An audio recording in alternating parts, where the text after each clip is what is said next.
या वेळेवर आलात. हे बघा दादा, आज एकदम कडक ढोल वाजवायचा आपल्याला. अख्खा परिसर दणाणून गेला पाहिजे. एकदम माहोल करून टाका. काय झालं? कसलं टेन्शन आहे का? शावनी मॅडम, अहो तुमच्या शब्दा खातिर आम्ही इथं आलो खरे, पण आमचा पाय बी पुढं पडानं झालाय बघा. का?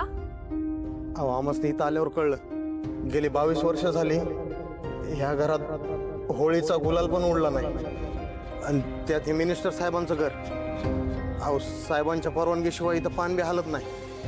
आणि आम्ही ढोल कसा वाजवणार? असं काय म्हणताय तुम्ही? आज सण आहे आणि पैसे दिलेत ना मी तुम्हाला. अहो मॅडम, उगाच कशाला साहेबांचा राग ओढून घ्यायचा? आम्हाला माफ करा, पण साहेबांच्या परवानगीशिवाय आम्ही ढोलला हात पण नाही लावू शकत बघा. ठीक आहे, तुम्ही ढोल वाजवला नाही तरी ढोल आज वाजणारच.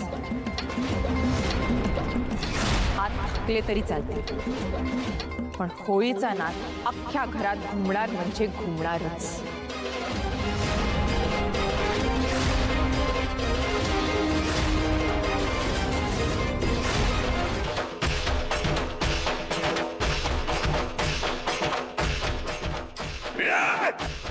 बंद करते ढोल वाजवणं.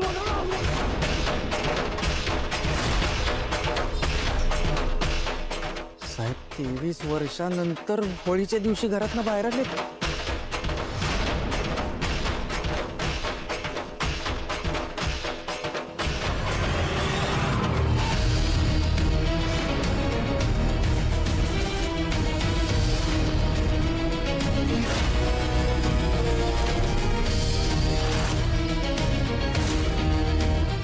बंद करे सगळं.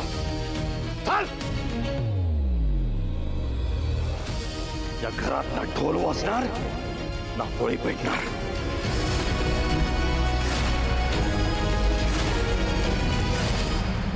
चाल चल, चाल देऊ इथून. तुला तोंड दाखवायचं नाही मला. साहेब साहेब साहेब साहेब.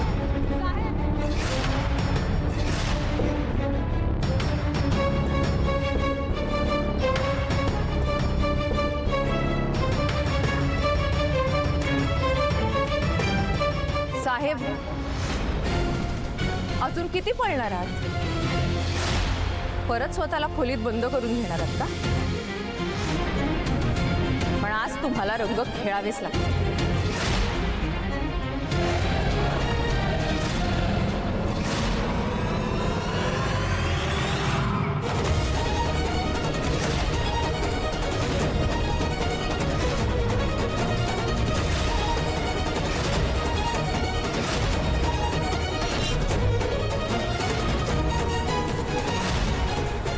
अरे बापरे, पण मला तर ॲलर्जी आहे ना रंगाची.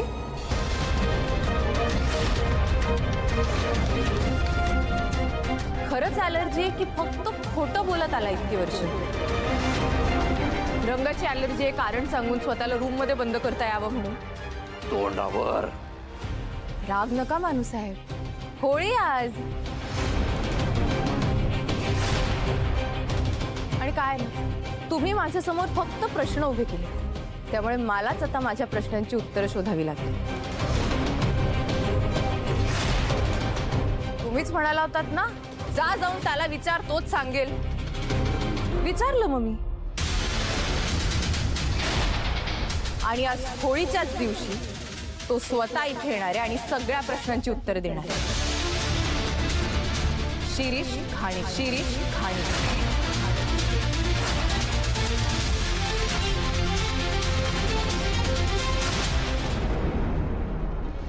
घाणेकर या.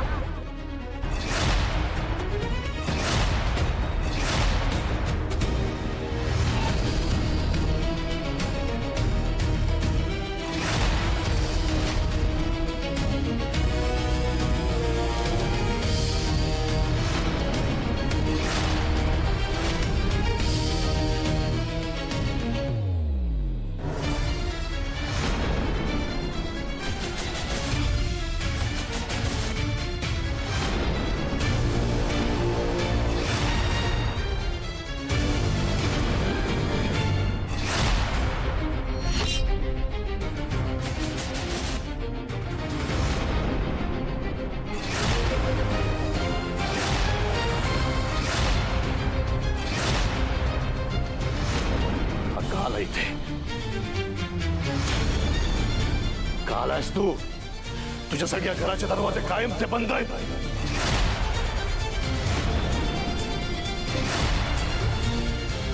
मेलायस तू माझ्यासाठी.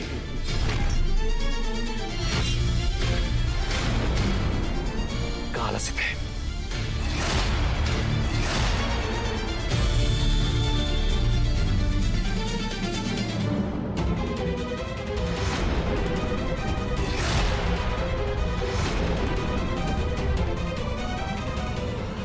Carlos! Carlos!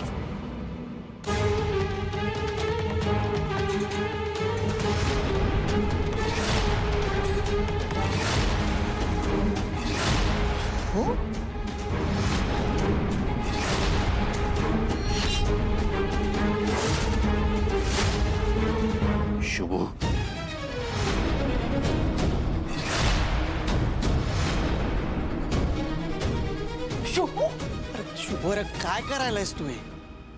का केलंस हे समजू तू? थोडा तरी विचार करायचा ना रे. साहेबांपुढे जायला नाक नाही ठेवलं.